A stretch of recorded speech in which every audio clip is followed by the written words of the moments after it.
A Christian mission is an organized effort to spread Christianity. Missions often involve sending individuals and groups, called missionaries, across boundaries, most commonly geographical boundaries, for the purpose of proselytism. This involves evangelism and humanitarian work, especially among the poor and disadvantaged. There are a few different kinds of mission trips: short-term, long-term, relational, and ones meant simply for helping people in need. Some might choose to dedicate their whole lives to missions as well. Missionaries have the authority to preach the Christian faith and provide humanitarian work to improve economic development, literacy, education, health care, and orphanages. Christian doctrines permit the provision of aid without requiring religious conversion.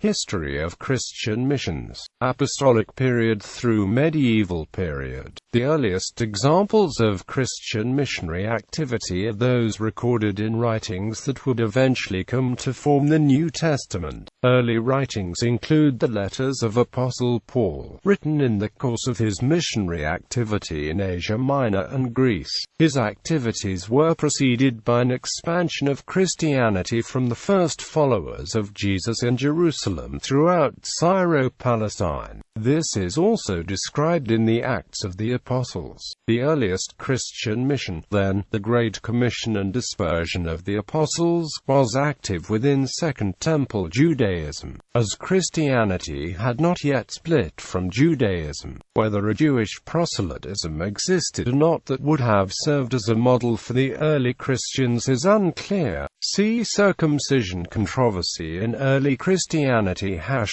#Jewish background for details. Soon, the expansion of the Christian mission beyond Judaism to those who were not Jewish became a contested issue, notably at the Council of Jerusalem. The Apostle Paul was an early proponent of this expansion and contextualized the Christian message for the Greek and Roman cultures, permitting it to reach beyond its Hebrew and Jewish roots. From late antiquity onward, much missionary activity was carried out by members of religious orders. Monasteries followed disciplines and supported missions, libraries, and practical research, all of which were perceived as works to reduce human misery and suffering and glorify the Christian God. For example, Nestorian communities evangelized parts of Central Asia. Cistercians evangelized much of Northern Europe, as well as developing most of European agriculture's classic techniques.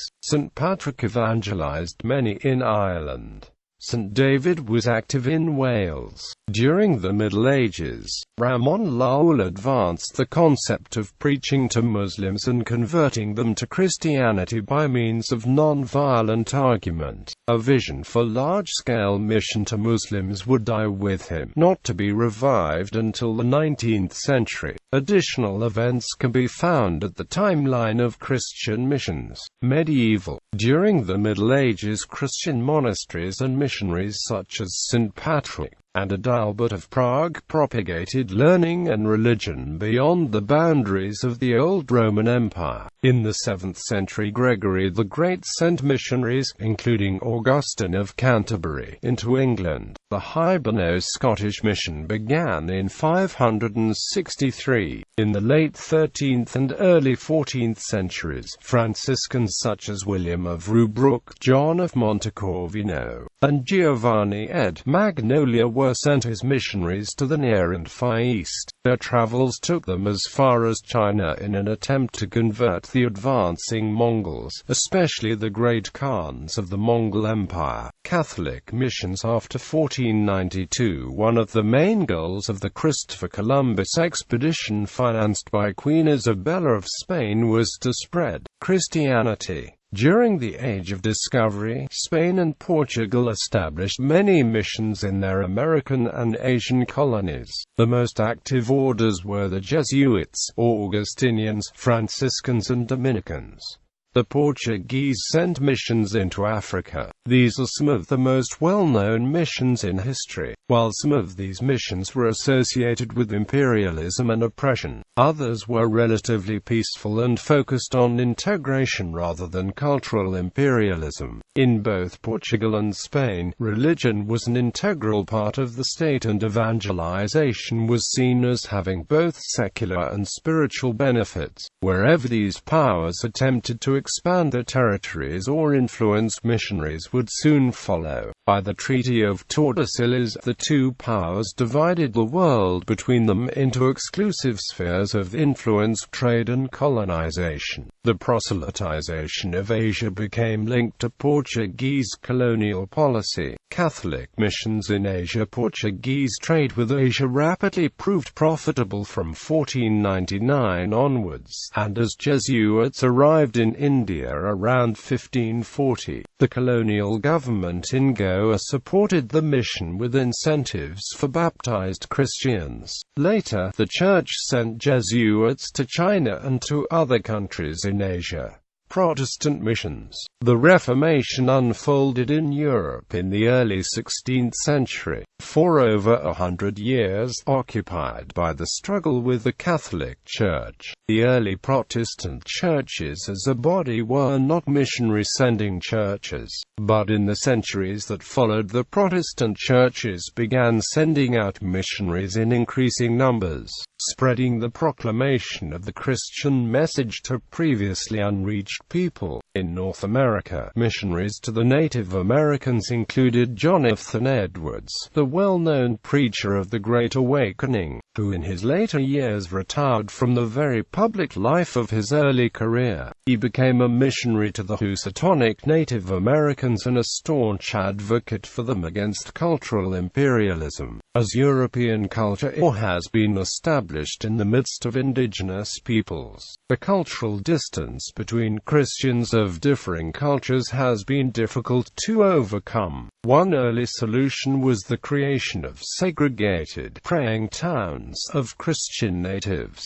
This pattern of grudging acceptance of converts played out again later in Hawaii when missionaries from that same New England culture went there. In the course of the Spanish colonization of the Americas, the Catholic missionaries learned the languages of the Amerindians and devised writing systems for them. Then they preached to indigenous people in those languages instead of Spanish, to keep Indians away from sinful whites. An extreme case of segregation occurred in the Guarani Reductions, a theocratic semi-independent region established by the Jesuits in the region of the future Paraguay between the early 17th century and 1767. From 1732 onwards, the Moravian Church began sending out missionaries. Around 1780, an indigent Baptist cobbler named William Carey began reading about James Cook's travels voyages in Polynesia. His interest grew to a furious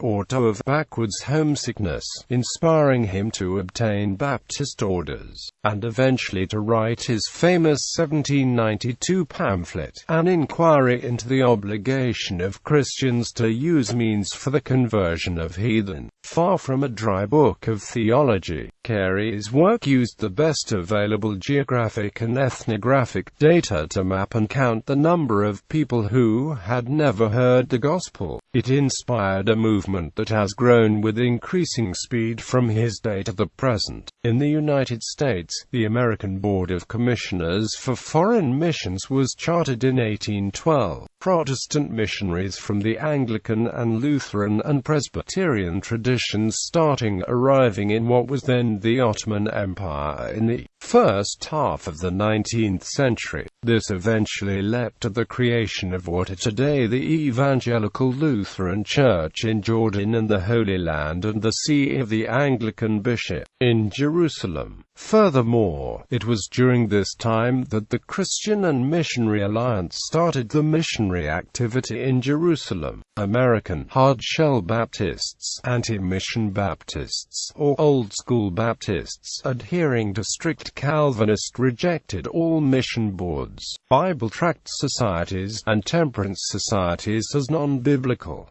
The mainstream of the Baptist denomination, however, supported missionary work. Thomas Coke, the first bishop of the American Methodists, was the father of Methodist missions. After spending time in the newly formed United States of America strengthening the infant Methodist Church alongside Episcopal colleague Francis Asbury, the British-born Coke left for mission work. During his time in America, Coke worked vigorously to increase Methodist support of Christian missions and of raising up mission workers. Coke died while on a mission trip to India, but his legacy among Methodists, his passion for missions, continues. China. A wave of missions, starting in the early 1850s, targeted inland areas, led by Hudson Taylor with his China Inland Mission. Taylor was later supported by Henry Grattan Guinness, who founded Cliff College, which continues as of 2014 to train and equip for local and global mission. The missions inspired by Taylor and Guinness have collectively been called faith missions, and owe much to the ideas and example of Anthony Norris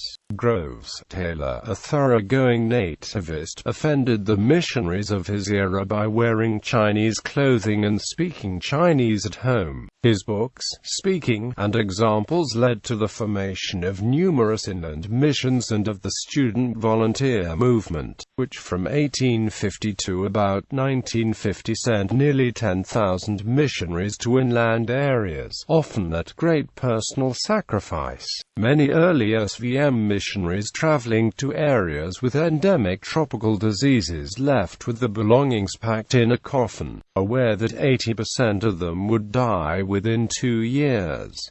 British Empire. In the 18th century, and even more so in the 19th century, missionaries based in Britain saw the empire as a fertile field for proselytizing for Christianity. All the main denominations were involved, including the Church of England, the Presbyterians of Scotland, and the Nonconformists. Much of the enthusiasm emerged from the evangelical revival. Within the Church of England, the Church Mission Society originated in 1799 and went on to undertake activity all around the world, including in what became known as the Middle East. Before the American Revolution, Anglican and Methodist missionaries were active in the 13 colonies. The Methodists, led by George Whitefield, were the most successful, and after the Revolution an entirely distinct American Methodist denomination emerged that became the largest Protestant denomination in the new United States.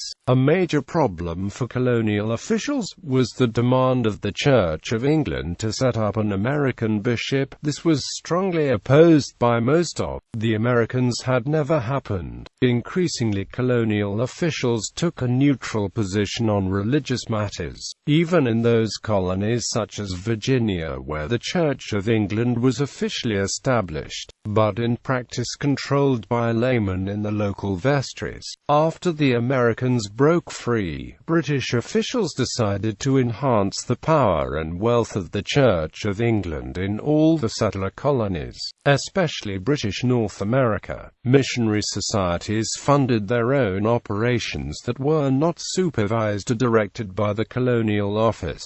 Tensions emerged between the missionaries and the colonial officials. The latter feared that missionaries might stir up trouble or encourage the natives to challenge colonial authority. In general, colonial officials were much more comfortable with working with the established local leadership, including the native religions, rather than introducing the divisive force of Christianity. This proved especially troublesome in India, where very few local elites were attracted to Christianity. In Africa, especially, the missionaries made many converts.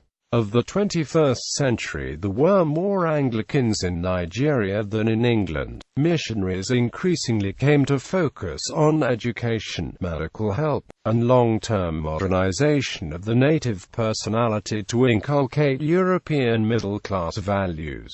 They established schools and medical clinics.